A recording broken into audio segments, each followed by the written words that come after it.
Assalamualaikum warahmatullahi wabarakatuh. Halo semua, perkenalkan nama saya Salvi Azhara dengan NIM 2311213043. Saya merupakan mahasiswa Ilmu Kesehatan Masyarakat Fakultas Kesehatan Masyarakat Universitas Andalas.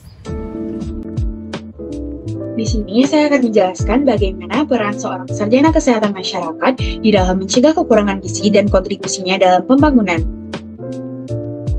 Sebelum kita mengetahui bagaimana peran sarjana kesehatan masyarakat dalam menangani kekurangan gizi, tentu kita harus mengetahui terlebih dahulu pengertian dari gizi itu apa. Nah, gizi atau sering juga disebut sebagai nutrisi, yang merupakan terjemahan dari bahasa Inggris yaitu nutrition, adalah berbagai zat yang diperoleh dari hidangan makanan dan minuman setiap harinya. Berbagai zat gizi tersebut diperlukan oleh tubuh manusia untuk membangun sel tubuh, mempertahankan dan memperbaiki berbagai jaringan organ agar berfungsi dengan sempurna. Nah, di sini terdapat gizi kurang. Nah, kekurangan gizi merupakan gangguan kesehatan serius yang terjadi ketika tubuh tidak mendapat sumber nutrisi yang cukup.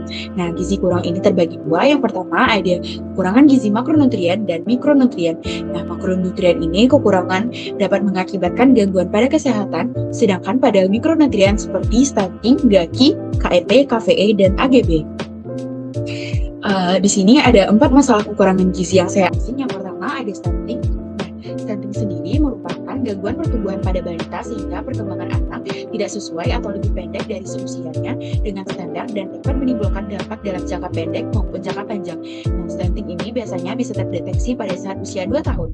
Yang kedua, ada GAKI atau gangguan kekurangan yodium, merupakan sekumpulan gejala atau kelainan yang ditimbulkan karena tubuh menderita kekurangan yodium secara terus-menerus dalam waktu yang lama yang berdampak pada pertumbuhan dan perkembangan makhluk hidup. Nah, contoh kasus penyakit pada GAKI ini seperti gondok pada leher. Selanjutnya, ada KEP atau kekurangan protein, yaitu defisiensi gizi yang terjadi pada anak yang kurang mendapatkan masukan makanan yang bergizi.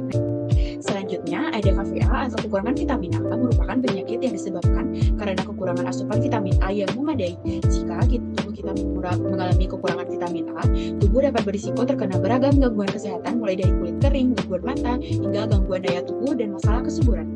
Yang terakhir ada EGB atau anemia gizi bersih, merupakan suatu keadaan yang disebabkan oleh kekurangan zat gizi yang berperan dalam pembentukan hemoglobin, baik karena kekurangan konsumsi maupun karena gangguan absorpsi. Nah, tentu saja kekurangan gizi tersebut memiliki penyebabnya kan. Nah, yang pertama penyebab dari kekurangan gizi yaitu ketidaktahuan orang tua tentang gizi. Nah, kurangnya pengetahuan orang tua di sini terhadap pola makan yang sehat dapat menyebabkan anak kekurangan gizi. Bila orang tua tidak mengetahui jenis dan jumlah nutrisi yang dibutuhkan oleh anak, asupan nutrisi yang diberikan kepada anak bisa tidak mencukupi kebutuhan anak sehingga ia menjadi kurang gizi. Yang kedua, tingkat sosial ekonomi yang rendah. Nah, kondisi sosial ekonomi keluarga yang kurang baik juga bisa menyebabkan anak kekurangan gizi. Hal ini karena porsi jenis makanannya tidak memenuhi kebutuhan gizi dalam waktu yang lama. Nah, namun yang ketiga ada kebersihan lingkungan yang buruk. Nah, kebersihan lingkungan yang buruk ini dapat menyebabkan anak mengalami kekurangan gizi, sebab lingkungan yang kotor bisa membuat anak terserang beragam penyakit. Hal ini dapat menyebabkan penyerapan gizi terhambat meskipun asupan makanannya sudah baik. Yang keempat, ada menderita penyakit tertentu. Selain karena makanan, anak kurang gizi bisa juga disebabkan oleh suatu penyakit. Yang kelima, ada kebiasaan makanan yang buruk. Nah, kebiasaan makan yang buruk atau suka memilih-milih makanan yang tidak sehat dapat mempengaruhi penyebab kekurangan gizi pada anak. Selanjutnya, dampak kekurangan gizi. Nah, tentunya gizi buruk memiliki dampak yang buruk kepada diri seseorang. Yang pertama, ada sulitnya untuk berkonsentrasi. Dalam berkonsentrasi ini biasanya terjadi ketika seseorang mengalami penyakit anemia. Yang kedua, ada kulit menjadi lebih pucat. Nah, kulit yang pucat bukan hanya terjadi ketika seseorang ngerasa tidak enak badan saja, teman-teman, tetapi juga ketika tubuh Anda kekurangan gizi atau mengalami malnutrisi. Selanjutnya, ada mulai mengalami lelah. Nah, lelah biasanya memang menjadi salah satu kondisi yang sering terjadi pada diri seseorang. Tetapi apabila seseorang mengalami lelah walaupun sedang menjalani aktivitas yang tidak berat, maka hal tersebut perlu diwaspadai. Yang keempat, ada gangguan perkembangan otak. Zat gizi merupakan kunci penting dalam mendukung perkembangan otak, terutama pada anak-anak. Nah, yang keempat, ada kekebalan atau sistem imunitas tubuh yang rendah.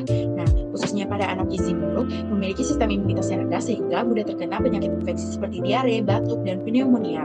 Keenam, ada gangguan pertumbuhan fisik.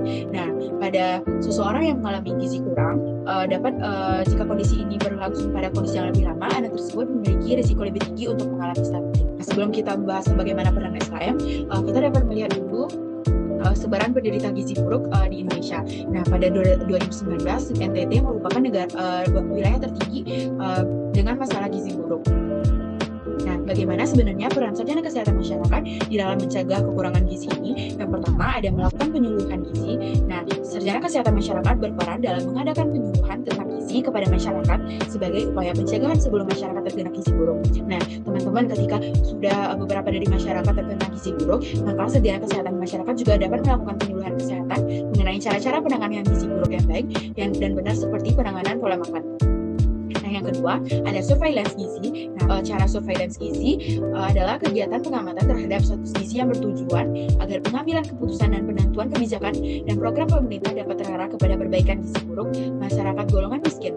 Nah, sarjana kesehatan masyarakat juga berperan dalam promosi dan pencegahan. Selain itu, juga dapat mengadakan bakti sosial di daerah dengan jumlah penderita gizi buruk yang tinggi seperti di grafik sebelumnya, yaitu di NTT berupa pemberian suplemen dan vitamin secara gratis. Nah, teman-teman, sarjana kesehatan masyarakat juga dapat melakukan pendampingan secara langsung bagi penderita gizi buruk tersebut, karena dengan melakukan pendampingan secara langsung akan mudah dalam menangani para penderita gizi buruk dalam mencegah masalah tersebut. Nah, selanjutnya ada tujuan pembangunan berkelanjutan. Tentu saja sarjana kesehatan masyarakat dapat berkontribusi di dalam pencapaian target pembangunan berkelanjutan, yaitu pada tujuan 2, tujuan 3, tujuan 5, dan tujuan 6. Tujuan 2 yang pertama yaitu melingkupi gizi kesehatan masyarakat, yaitu mengakhiri kelaparan, mencapai ketahanan pangan, meningkatkan gizi, serta mendorong pertanian yang berkelanjutan. Selanjutnya ada tujuan 3 yaitu melingkupi sistem kesehatan nasional, yaitu menjamin kehidupan yang sehat dan mendorong kesejahteraan bagi semua orang di segala usia. Yang tujuan 5 untuk kesehatan reproduksi, yaitu menjamin kesetaraan gender serta memberdayakan seluruh wanita. Yang terakhir, melingkupi sanitasi dan air bersih, yaitu menjamin kesediaan dan pengolahan air serta sanitasi yang berkelanjutan bagi semua orang. Nah, keempat tujuan tersebut, sarjana kesehatan masyarakat sangat dibutuhkan kontribusinya dalam mencapai target pembangunan berkelanjutan sehingga terbentuk masyarakat yang sehat dan sejahtera. Nah, sekian penjelasan dari saya. Terima kasih. Assalamualaikum warahmatullahi wabarakatuh.